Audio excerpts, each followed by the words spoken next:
영광과 존귀로 관을 씌우시며 만물을 그 발 아래에 복종하게 하셨느니라 하였으니 만물로 그에게 복종하게 하셨은즉 복종하지 않은 것이 하나도 없어야 하겠으나 지금 우리가 만물이 아직 그에게 복종하고 있는 것을 보지 못하고. 아멘. 우리가 지금 계속 보고 있는 것은 하나님의 아들이, 사람이신 하나님의 아들이 천사보다도 얼마나 우월하신지 뛰어나신지 비교하고 있음을 기억해야 됩니다. 2장 1절부터 4절까지가 이 큰 구원을 어떻게 우리가 받아야 될 것이냐에 대한 말씀도 중간에 있고, 또 오늘 말씀까지 해서 시편 8편이 인용되어 있어서 어제 시편도 봤는데요. 이 인용된 말씀은 시편 8편 전체 내용이 아니고 사람을 존귀하게 하신 하나님께서 인간 사람을 얼마나 존귀하게 하셨는가, 그 비천하고 하찮은 존재를 하찮게 하셔서 얼마나 귀하게 하셨는가, 그 부분을 인용하고 있다 그랬습니다. 그러다 보니까 본래 하나님의 아들과 천사를 비교하고 있다는 그 맥락을 자칫하면 잠깐 또 이렇게 좀 잊을 수가 있습니다. 자, 다시 한번 기억하셔야 됩니다. 아직 하나님의 아들 사람인 예수님하고 천사하고 비교하는 것이 끝나지 않고 계속 비교해가고 있는데 점점 깊고 점점 그 차이가 크게 나오는 것을 알게 됩니다. 자, 오늘은 7절 후반부에 보면 말이 달라집니다. 전반부까지는 그를 잠시 동안 천사보다 못하게 하셨다 그랬습니다. 여기서 그는 1차적으로 사람입니다. 사람을 천사보다 잠시 못하게 하셨다 그랬습니다. 그런데 우리가 알다시피 빌립보서에 보면 사람과 똑같이 되신 예수님을 압니다. 그는 본체 하나님과 동등되시나, 그죠? 그 영광을 버리시고 사람의 모양으로, 그죠? 사람과 같이 자기를 비워 종의 형체를 가지고 내려오셨다 그랬습니다. 그러니까 이미 이 시편이 말하고 본문 7절에 말하는 잠시 동안 천사보다 못하게 되셨다는 것은 우리 사람, 타락한 인간을 말하기도 하고, 타락한 인간, 죄 없을 때 그 인간 세상이 아니고 타락한 인간 세상에 역시 똑같이 죽을 수 있는 존재로 오신, 천사보다 작게 오신 하나님의 아들 예수님 말합니다. 그러니까 우리가 항상 이게 매우 신비로운 겁니다. 본체 하나님이신 권위를 잃지 않으시면서 동시에 천사보다도 작은, 더 낮은 잠시 동안 그 존재로 오셨다는 것, 이게 모순처럼 보이지만 모순이 아니고 신비입니다.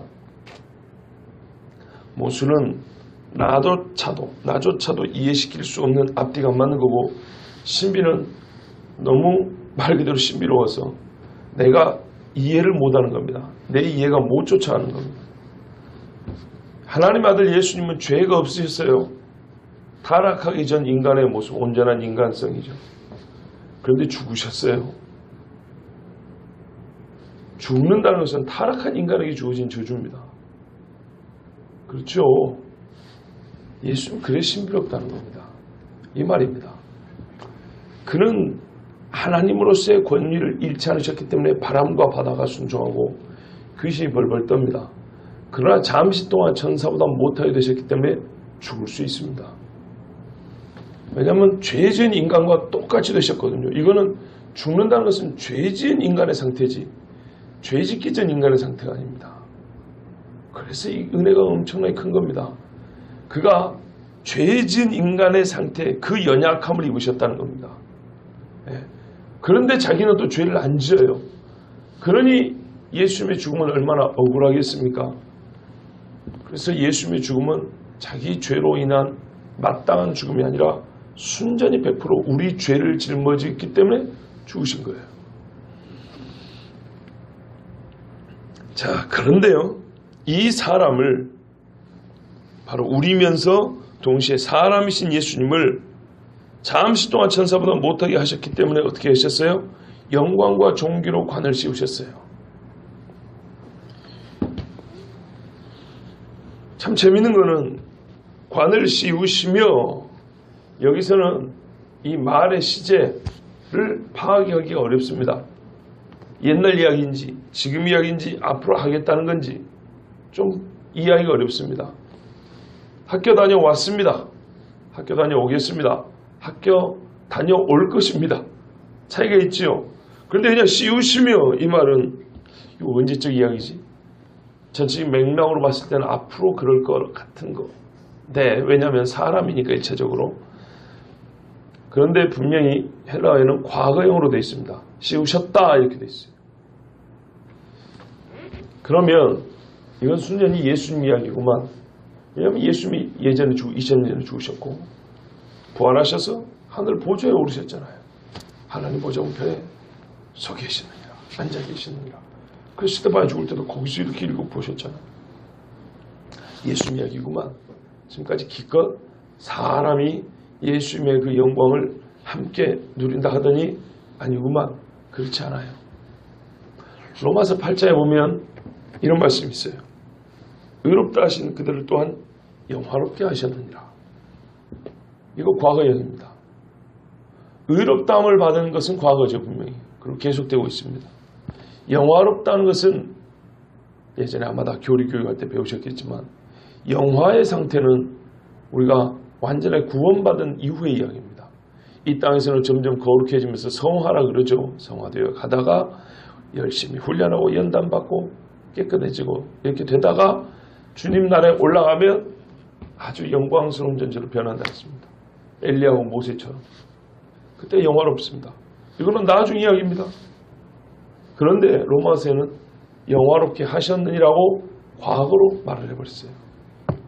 이거를 예언적 과거형이라고 합니다.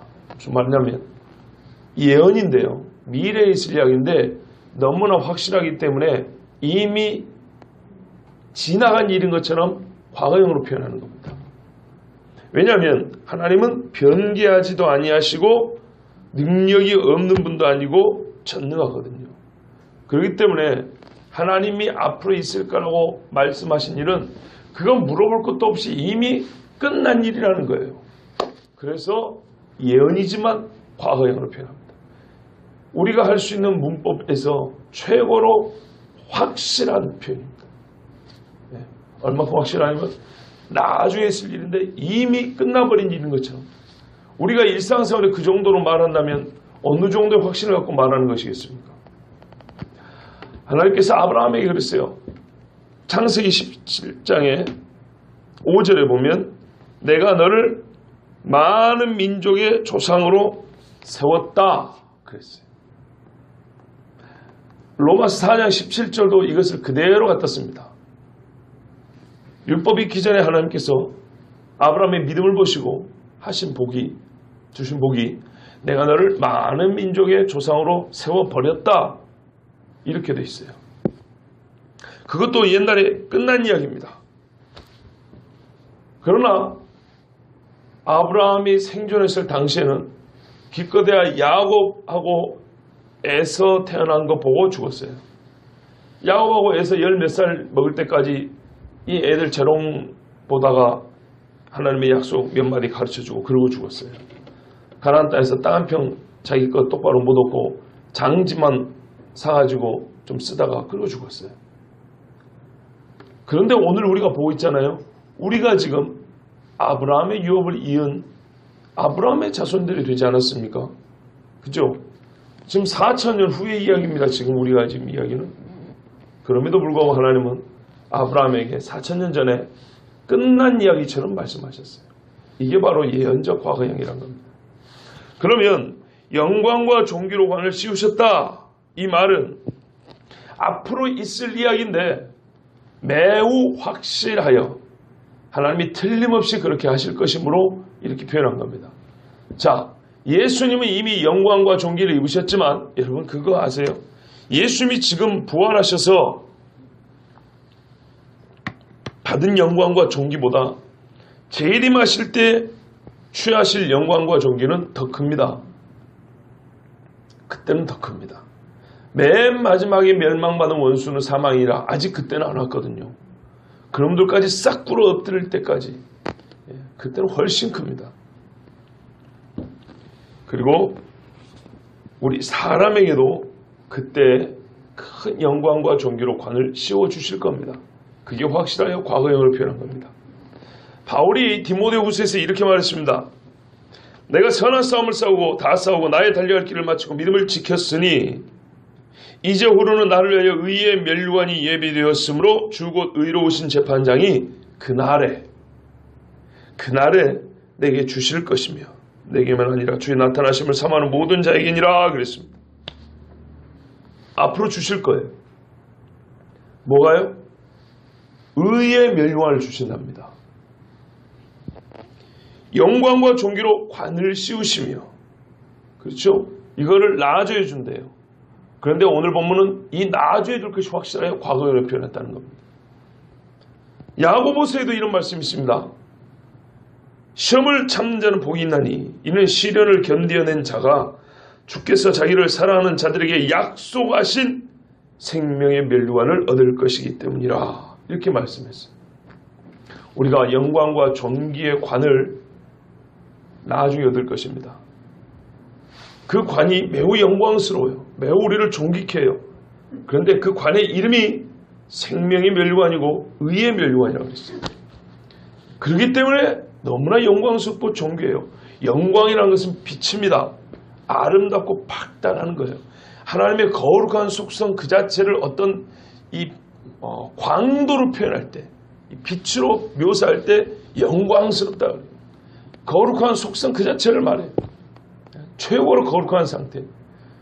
존귀하다는 것은 우리가 그 자체 존귀함을 딱 직감적으로 느끼기도 하지만 어떤 것을 갖다 대놔도 그거보다 우월하다. 무엇을 곁에 대도 그거보다 뛰어나다. 모르드게가 그 나라 백성 중에 존귀 여김을 받았더라. 어떤 경우인지 아시죠? 그 나라 백성 중에 누구를 갖다 대도 모르드게보다 높지 않다. 다니엘보다 더 뛰어나지 않다. 그런 말이죠. 존귀하다는 말에는 그 안에 어떤 비교형이 들어있어요. 누구를 갖다 그 옆에 견줘봐도 이에 비길 수가 없다는 거죠. 최고로 하나님의 속성, 하나님의 그 거룩하심에 합당하게, 그리고 피조물 중에 어떤 피조물을 갖다 대도 비교 불가할 정도로 그렇게 높은 자리에 우리를 세워주시는데 무엇으로요? 관을 씌워주심으로써. 그럼 어떤 관이겠습니까? 바로 왕관입니다. 왕관. 왕노릇 할 수 있는 왕권을 가진 관입니다. 그렇기 때문에 영광과 존귀라는 말을 붙일 수 있어요. 실제로 관을 누구에게 씌워줍니까, 여러분? 하다못해 미스코리아도요 1등한테 관을 씌워줍니다. 그죠? 표현이 그분들은 어떻게 될지 모르면 그까짓 게 뭐라고. 1년 지나면은 그 다음 그 수상자한테 물려줘야 된단 말이죠. 그런데 성경이 말하는 관은 그런 게 아닙니다. 영원히 우리에게 주시는 상급입니다. 이거를 씌워주십니다. 그러니 우리가 잠시 동안 못하게 된 것이 오히려 큰 복이지 않습니까? 어제 말씀드린 대로 잠시 동안 못하게 된 최고의 특징이 뭐라 그랬습니까? 불멸의 존재가 필멸의 존재로 바뀌었다 그랬어요. 필멸. 이건 천사와 절대 비교할 수 없을 정도로 낮아진 우리의 모습이라고 그랬어요. 그래서 누가복음 20장 36절에 너희가 나중에 부활할 때는 다시는 죽지 아니할 몸을 입을 것인데 그 몸을 묘사하기를 첫째 천사와 동등이요 이렇게 된다고 그랬죠. 그게 천사하고 비교했을 때보다 우리가 낮아진 가장 큰 특징이라고 그랬습니다. 필멸의 존재로 변한 우리가 다시 불멸의 존재로. 그런데 이 필멸이 왜 필요했다고요? 바로 불멸하며 이 영광과 존귀의 관을 쓰기 위해서는 반드시 먼저 죽어야 했기 때문입니다. 죽어야 죄를 살 수 있죠. 그리고 죽을 수 있는 존재여야 우리를 위하여 하나님의 아들이 육체를 입고 오셔서 죽을 수 있습니다. 이 논리가 그 안에 있다 그랬습니다.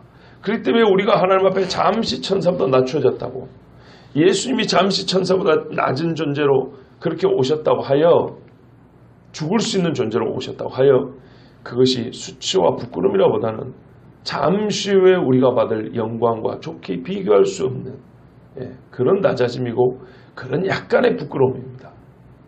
그러므로 이건 어떤 의미에서 부끄러운 것이 아닙니다. 잠시 고생하면은 세상에서도 뭐 애들도 그러잖아요. 하루 이틀 공부도 하도 시험 점수 그거 갖고도 칭찬 듣고 1년을 공부 열심히 해가지고 좋은 대학 가겠다고 난리지 않습니까? 뭐 그렇다고 항상 그렇게 되는 것도 아닌데 하나님 앞에서는요, 사람의 계산은 빛나는 법이 있어도 하나님의 계산법은 절대 빛나지 않습니다. 낮추면 높아집니다. 우리의 영생을 얻는 그 공식에서도 그렇고 우리 일상생활에서도 그렇습니다. 일상생활에서도 자기 자신을 낮추라 그러면 때가 되면 하나님께서 높여주신다 그랬어요. 자, 그런데 이제 여기서 한 가지 또 짚고 넘어야 될 게 있는데, 우리 성경 번역에 빠진 것이 있어요. 빠진 것이 매우 중요한 건데 빼버린 게 있어요. 7절에 원래 이런 말씀이 더 있습니다. 그를 주의 손으로 지으신 것들 위에 세우시고, 누구요? 사람을 영광과 존귀로 관을 씌우시며 그를 주의 손으로 지으신 것들 위에 세우시고가 원래 있는데 빼버렸어요. 그 다음에 8절로 갑니다. 시간을 보니까 오늘 8절까지 못 하겠는데요. 이 7절이 참 중요합니다. 이 7절에 빠진 부분이 뭐라고요? 그를 주의 손으로 지으신 것들 위에 세우시고, 우리에게 영광과 존귀의 관을 씌우셨기 때문에 당연히 위에 세우는 거죠. 다른 것들 위에. 그래서 아까 이것은 왕노릇이라고 그랬습니다. 왕노릇. 면류관은 왕이나 왕권을 상징하는 것입니다. 그러면 사람이 어떻게 감히 왕노릇을 할 수 있다는 말입니까? 참 기분은 좋은 말이지만 성경에서 어떻게 우리가 왕노릇 한다는 것을 읽어내고 배울 수 있느냐? 실제로 많습니다. 다니엘서 7장 18절에 보면 지극히 높으신 이의 성도들이 나라를 얻으리니 그 누림이 영원하고 영원하고 영원하리라. 이건 하나님께 드려야 될 말씀 아닌가요? 7장 27절에는 나라와 권세와 온천한 나라들의 위세가 지극히 높으신 이에게가 아니고 높으신 이의 거룩한 백성에게 붙임받으리니. 붙였다는 건 손아귀에 넣어줬다는 얘기죠. 내가 너를 붙이리니 이방 백성을 다윗 너의 손에 붙이리니 네 처분에 맡기겠다는 얘기죠. 그의 나라는 영원한 나라이라 모든 권세 있는 자들이 다 그를 섬기며 복종하리라. 예수님과 예수님의 백성에게 같이 붙인대요.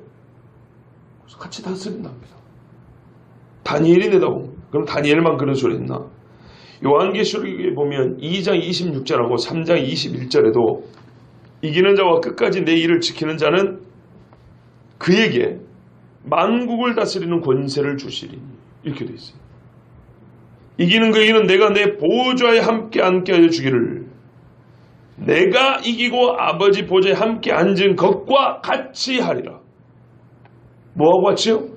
예수님 십자가에서 죽으시고 사망 권세를 이기고 부활하신 것과 같이 그리 하셨기 때문에 하나님 보좌에 앉으신 것처럼 똑같이 주의 말씀을 지키고 이기는 자에게는 그렇게 해주겠대요. 우리 예수님이 거짓말 하시는 분이었던가요? 아니죠. 성찬식에서 똑같은 음식 드셨습니다. 그러면서 뭐라냐면 이 상을 하나님의 나라에서 다시 먹는다고 했어요. 예수님만 따로 밥상 차리는 게 아니고요. 같은 밥상에서 같이. 성경을 전체로 봐야 됩니다. 장차 올 세상에서 사람은 미천하고 타락한 존재였으나 예수 그리스도의 피의 이 대속의 공로로 죄 씻음을 받고 의롭다 하심을 입어서 영광과 존귀로 관시움을 받고 만물을 다스릴 겁니다. 만물 위에 세우심을 받을 것입니다. 그러면 어떤 사람은 이렇게 말할 겁니다. 그거는 이미 창조할 때 받은 거 아닌가? 뭐라 그랬어요? 땅에 있는 가축도 네가 다스리고 바다에 다니는 것도 네가 다스리고 공중의 새들도 네가 이름 짓고 뭐 땅을 정복하고 다스리라.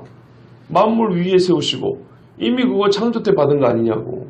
그걸 뭐 또 새삼스럽게 뭐 새하늘과 새 땅에서 뭐 이렇게 물어보는 사람이 있을 수 있습니다. 참 이런 질문은 얼마나 어리석은지 모릅니다. 왜냐하면 창세기 3장만 가도 이미 타락하여 받은 저주를 가르쳐주고 있지 않습니까?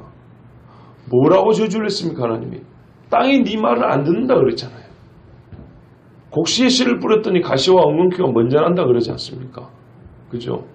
자연 질서가 많이 파괴됐다고요. 우리가 이 만물 위에 권세를 가지고 다스릴 수 있는 이 권세가 많이 금이 갔어요. 하나님의 형상을 갖고는 있으나 많이 삐뚤어졌어요. 그것을 이미 보여주지 않습니까?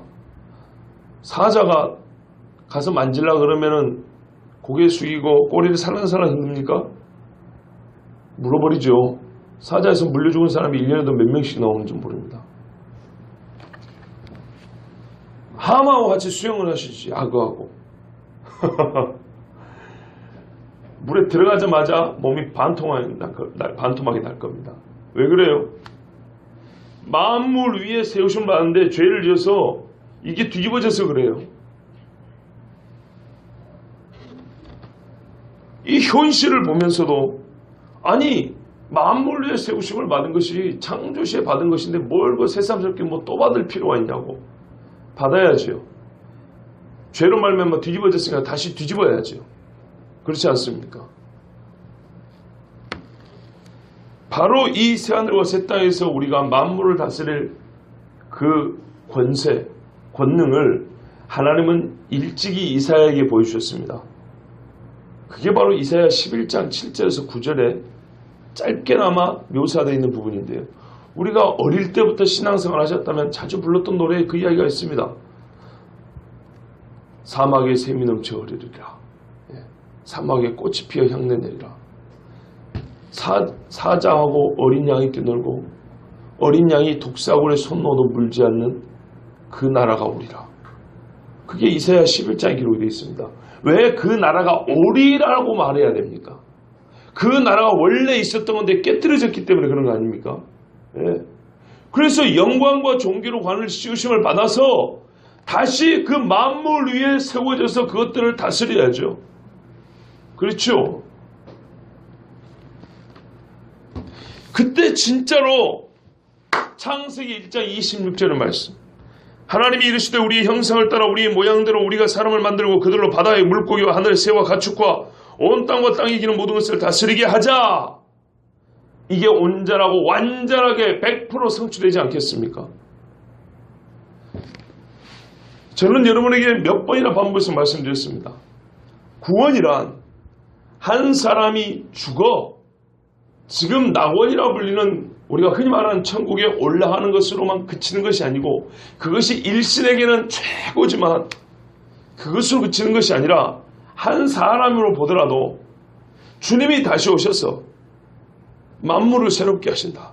새하늘과 새 땅에서 이 땅이 옛날에 에덴 동산은 비교할 수 없을 정도로 완전한 타락의 가능성조차도 없는 진짜 하나님이 완전하게 다스리는 그 나라. 그때 내가 그 나라에서 영원히 거한다 그랬고요. 이거를 넓히면 이 땅에 존재하는 모든 것들이, 나뿐만 아니라 모든 것들이 죄와 상관없이 진짜 최고로 영화로운 상태, 의로운 상태, 하나님의 권세와 하나님의 다스림에 100% 복종하는 그런 세계로 변한다 그랬어요. 그것까지가 예수님이 이 땅에 오셔서 죽으시고 부활하신 그 복음의 능력이라 그랬어요. 그렇기 때문에 우리가 창세기에 본래 받은 것을, 죄 때문에 잃어버린 것을 의롭다고 가서 다시 회복하는 것, 이것이 바로 복음의 능력입니다. 그러니까 이 말씀이 맞는 거예요. 창세기에 우리가 모든 것을 다스리라 했는데 다스릴 권세를 받았으나 죄로 잃어버렸기 때문에 이제 예수 그리스도로 말미암아 우리가 구원을 받고 주님이 다스리는 그날이 오면은 우리가 그와 함께 다스리게 될 때 창세기에서 잃어버린 것을 이제 완전하게 회복하는 것입니다. 이것이 7장 후반부에 원래 기록이 되어 있습니다. 그런데 우리 번역에는 빼버렸어요. 이 얼마나 큰 잘못입니까? 400년 전 성경에는 다 들어있었어요. 근데 그 이후에 한 100몇십 년 어간에 새롭게 영국이나 미국 같은 데서 영어로 번역하면서 싹 빼버렸어요. 독일 같은 데서. 우리는 그걸 그대로 본받은 겁니다. 이 귀한 말씀을 빼버렸어요. 이것이 있어야 8절하고 연결이 된 겁니다. 보세요. 8절에 만물을 그 발 아래 복종하게 하셨느니라. 그죠? 우리를 관을 씌우시고 어떻게 해요?